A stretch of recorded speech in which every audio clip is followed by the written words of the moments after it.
Hey kids! Time for chapter 4 of Guinea Dog. I think this book is a lot of fun because I keep thinking about our class guinea pigs and how they act, and makes me think of this book a little bit too. Alright, here we go. Chapter 4 is called My Best Friend's Dog Was Perfection. Perfection means, what does that mean? Something is perfection, it means it's perfect.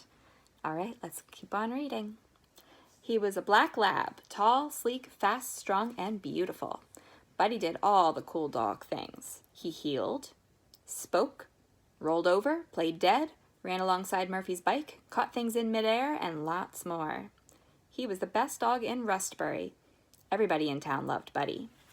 Everybody but Dad. Murphy and Buddy were playing in their front yard when I walked up. Murphy threw a dirty green tennis ball and Buddy jumped up and caught it and brought it back to him. Buddy wouldn't let go of it, so Murph had to try and pull it out of his big, sharp white teeth.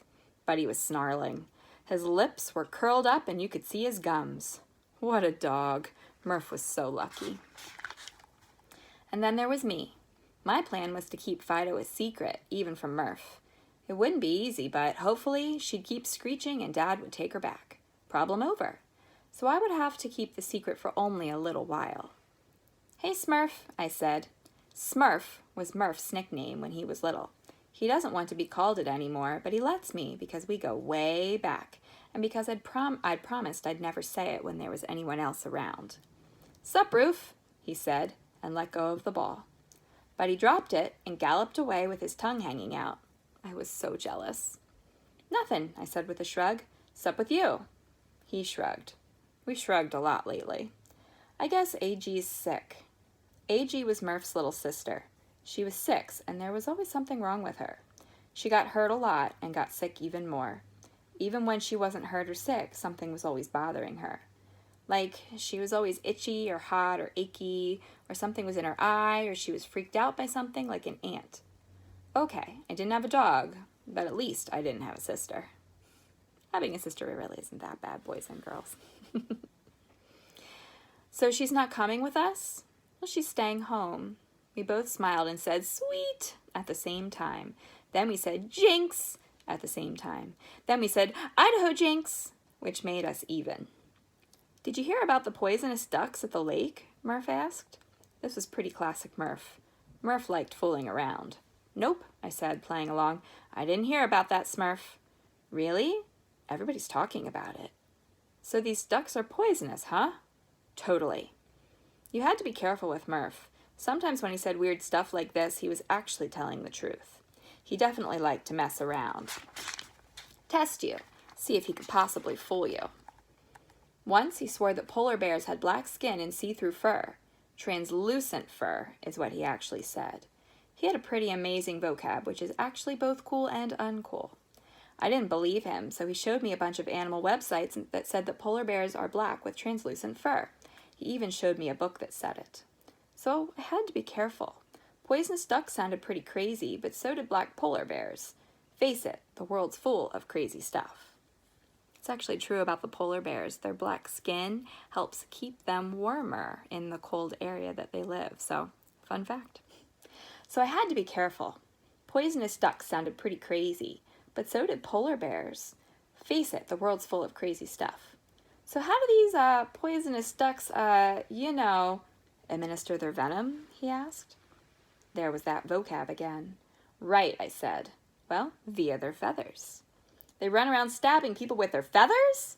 "No, dude, ducks don't attack. It's a defense mechanism." "So what, attack ducks? Besides duck hunters, so what attacks ducks? Besides duck hunters, I mean. How do the ducks defend themselves against guns, by the way?" "Well, they can't, lucky for us. But not just humans prey on them. There are coyotes, hawks, foxes, even dogs. Once a predator gets pricked by their feathers, it's toast." I looked at Buddy sprinting across the neighbors' lawns. For a couple of seconds, I felt prickles of fear on the back of my neck. Then I remembered how Murph makes stuff up.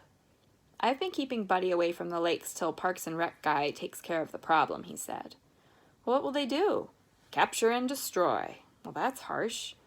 "Well, you wouldn't say that if you had a dog." I gave him the stony stare. That was a low blow, and he knew it. "Sorry, dude. Look, let me put Buddy inside. Then we can stop at the lake on the way to school, and I'll show you the ducks. I looked at my watch. We're going to be late as it is. Dad was giving me a hard time about... Oops. About what? The dump, I said, then switched subjects. The lake isn't on the way to school, dude. We could ride our skateboards. Then we'd definitely have time to check out the ducks and maybe even get to school on time. I don't have my board with me, Murph. Well, then ride my bike. Yeah, you can tow me. That would be totally faster. He called Buddy, and then he returned immediately. What a dog. Murph put him in the house, then got on his board and got his bike from the garage, and we rode toward the lake, me pedaling and him holding on. I don't believe you, by the way, about this poisonous duck business, I yelled back over the noise of our wheels. Well then, I have to prove it to you, won't I? He yelled back, grinning. So what do you think, boys and girls, when they get to the lake, are the ducks going to be poisonous or not poisonous? We'll find out tomorrow. Thanks for listening. Bye-bye.